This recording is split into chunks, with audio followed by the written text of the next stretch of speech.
اسی طرح دوسرا مسئلہ پوچھا ہے، کیا سور کا نام لینے سے زبان ناپاک ہو جاتی ہے؟ شہنواز علی کرنا سے۔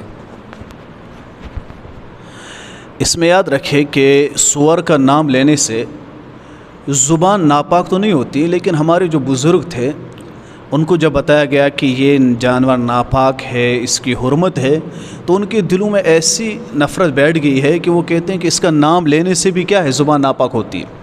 آپ دیکھیے جانور جتنے بھی ہیں ان میں صرف یہی ایک جانور، جسے عربی میں خنزیر کہا جاتا ہے، یہی ایک جانور جو نجس العین ہے۔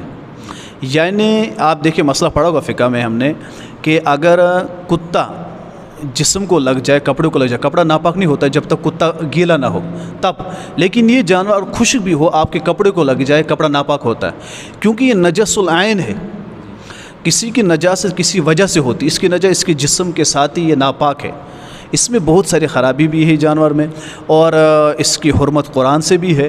اس وجہ سے ہم قرآن میں جب حرمت آئی اور پھر علماء نے اس کو بیان اس طور پر کیا تو لوگوں نے سوچا کہ اب اس کا نام لینے سے بھی کیا ہوتی ہے، زبان ناپاک ہوتی ہے۔ آپ کو ایک بات بتاؤں، اگر اسی کا نام اگر آپ قرآن میں لیں گے وَلَحْمَ الْخِنْزِيرِ، تو خنزیر میں 5 حروف ہے تو 50 نیکیاں مل جاتی ہیں۔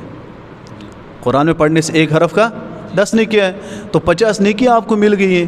لیکن اگر آپ وہاں سے لیں گے تو اس کی تسبیح نہ پڑھ لیں، پھر تو آپ ایمان سے جائیں گے، آپ تسبیح پڑھنے لگے تو نیکیاں کم ہو، ایسے نہیں۔ جب قرآن میں آ جائے تو یہ لوگوں میں ایک بات مشہور ہے کہ اس کا نام لینے سے منہ گندا ہوتا ہے، ناپاک ہوتا ہے، ایسا نہیں ہے۔ ٹھیک ہے، لوگ نہیں نام لے رہے ہیں وہ بھی ٹھیک ہے، لیکن اگر کوئی لے اس کا منہ ناپاک نہیں ہوتا ہے۔